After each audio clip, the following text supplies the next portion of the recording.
It's got to be a joy. You know, that song makes me think about the similarities. Like, I can see why you want to be out on the road with Kev Mo. Yeah. Yeah, yeah. Well, we were talking about in the car. Kev Mo and I got signed to the same label, OK Records, back in 1993. Way back in 1993. And yeah, it was pretty cool. So we a lot of the first promotional things we did together, and certainly played a lot of gigs early on together. And Kev was always real cool. And I remember the one time we were hanging out at this club SOBs in New York, and we were doing a kind of a joint bill. We did a couple of joint bills, and that one I was doing solo acoustic, and we were backstage. I think we played something together, but he was kind of coaching me. He was like, yeah, put a little bit more of that front porch on it. But yeah, so it's cool. So 20 years later, I reached out to Kev and just said, would you want to do some shows this summer? So we're doing it. Tonight at the Voodoo Lounge. We're doing it tonight at the Voodoo Lounge. Yeah. You got a lot of great people on the record, too. You know, that first song that we played off the record, Nothing Else Quite Like Home, you know, the surprising thing to me about that was that it started out as a co-write with Dan Reynolds of Imagine Dragons. Yeah. And then he couldn't really get around the recording studio, so you end up with Ben Harper and Mark Broussard. Yeah. Yeah, that was a cool one. I never had met Dan Reynolds, but a buddy of mine from Philly went to their show and ended up becoming friends with them over the past couple years. And I found out Dan was and his brother were super big fans when they were kids. And actually, Dan told me that the first song he ever performed live when he was 13 was a version of Baby's Got Sauce. Yeah, yeah. And yeah, it's so cool. And cause of course they're just as big as you can get right now in rock and roll. And anyways, I said, like, I like to collaborate with people, and well, let's do something. Yeah, let's do something. Well, I'm going in the studio.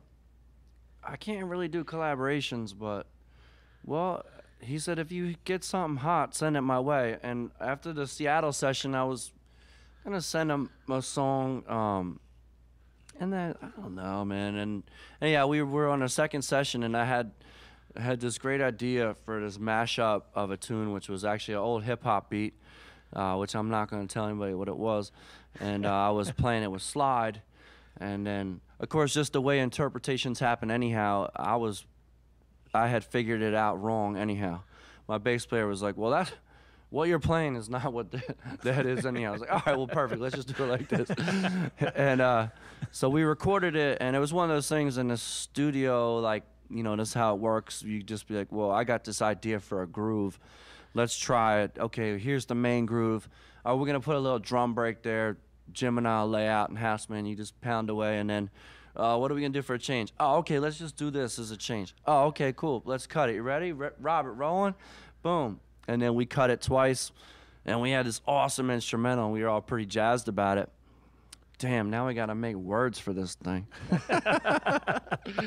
And I'm like, man, I'm going to come up with something good for this. And then I was like, this could be one to send to Dan. I sent it to Dan, and then later that day he sent back the demo, which was basically the tune Nothing Quite Like Home over this groove we put together. And then I was kind of upset because, damn it, he did such a good job. Now I'm not even, no sense writing to it anymore because, like, I kept comparing to what he had already written, and all right, let's go with this. Everybody liked it. So yeah, Dan couldn't do the collaboration because like label things, but yeah, asked Ben Harper to be on it. And now Ben's a tough guy to get a hold of. Ben, I sent him a text. He texted me back. He said, yo, G, I don't text anymore. So try calling me later. Leave a message. Ben, you know, finally, I was basically like in the 13th hour, and of course I wasn't able to text him, and and so I finally were out in the studio, and I said, I'm just gonna try. I don't want to annoy. Because Ben's an old friend. I don't want to annoy him, you know. I don't want to be that guy. Hey, we come down to the studio. Come down to the studio. Come down to the studio. I'm gonna try him one last time. Hey, G, what's up? You want to come out studio night? Yeah, man, I'll come by around 9. Okay, all right, cool. He came by, and you should have seen his phone. I said, oh, now I know why you don't text. Of course, we're speaking with G Love, who's going to be playing tonight with Kev Mo at the Voodoo Lounge. Just a couple of real quick little things.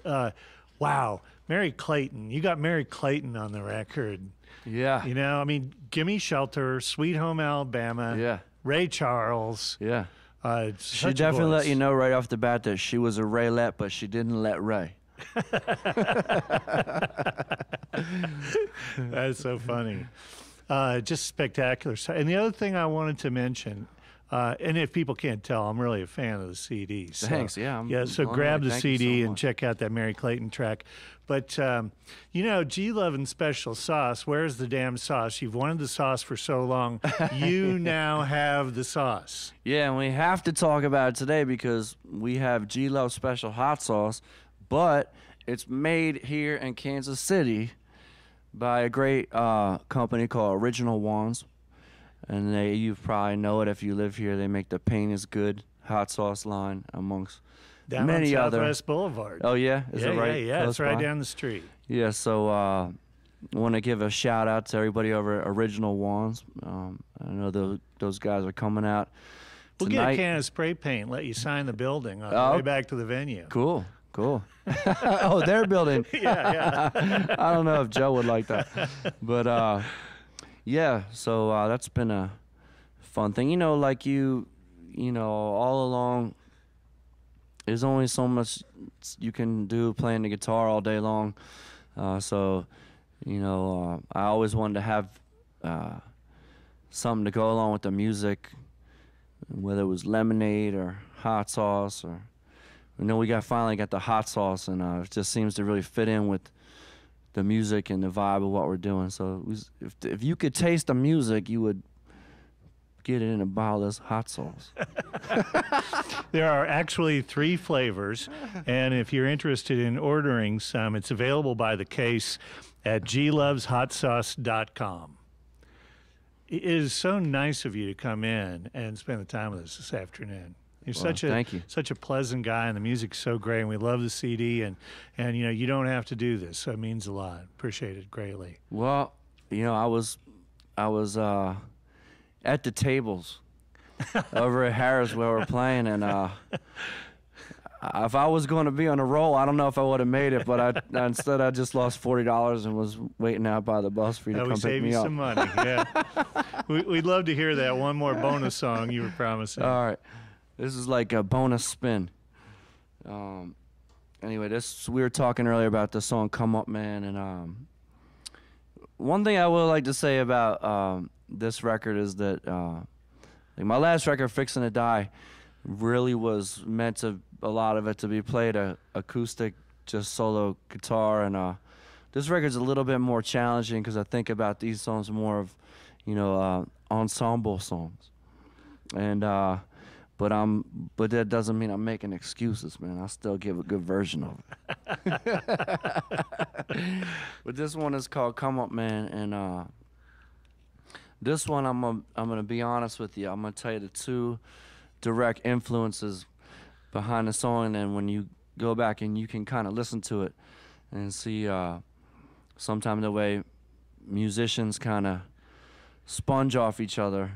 And I don't think there's any shame in it because I know a lot of people do it to me, and I've done it to a lot of people, and all those people did it to somebody else. I remember John Hammond telling me this story. John Hammond was on tour at Muddy Waters, and Muddy Waters pulled him aside. He said, "How do you know how to play that blues?" He said, "I listened to it off the Robert Johnson record." And Muddy Waters says, "Damn, I did too." So this one is kind of inspired by two songs, Elmore James, Dust My Blues, and Cypress Hill, Pigs. And it goes like this.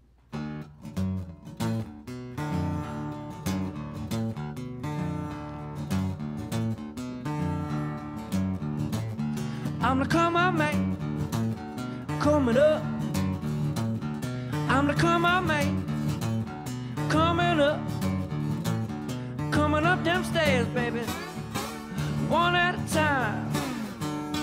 You might think I'm crazy, honey, you know that I don't mind, 'cause I'm the come on man, yeah, I'm coming up. Come, running up. Oh, here I come, baby.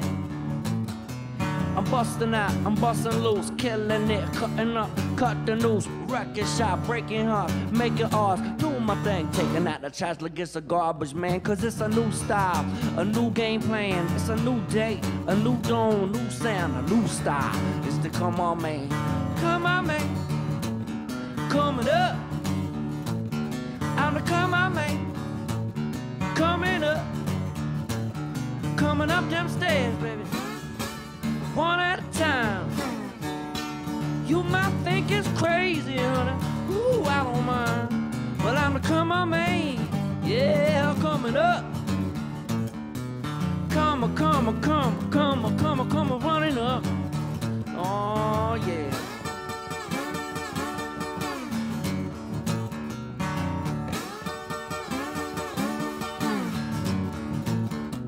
Haters wanna hate it up, critics wanna crack it up, business wanna pack it in, pack it up, pack it out. What they really thinking, why they cracking, why they blinking, why they sleeping, while I'm creeping in the back door. I got a little, but I want just a lot more. And so I'm moving to the top floor. And I'm taking out the trash like it's a garbage man.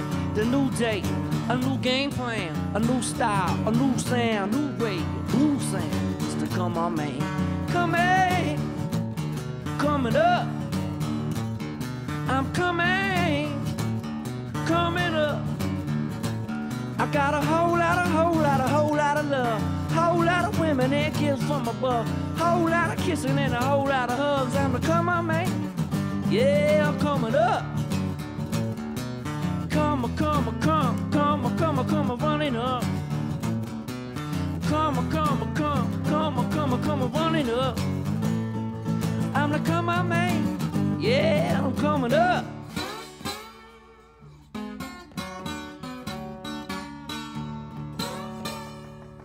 I'm coming up. G-Love in the studios this afternoon at the Bridge.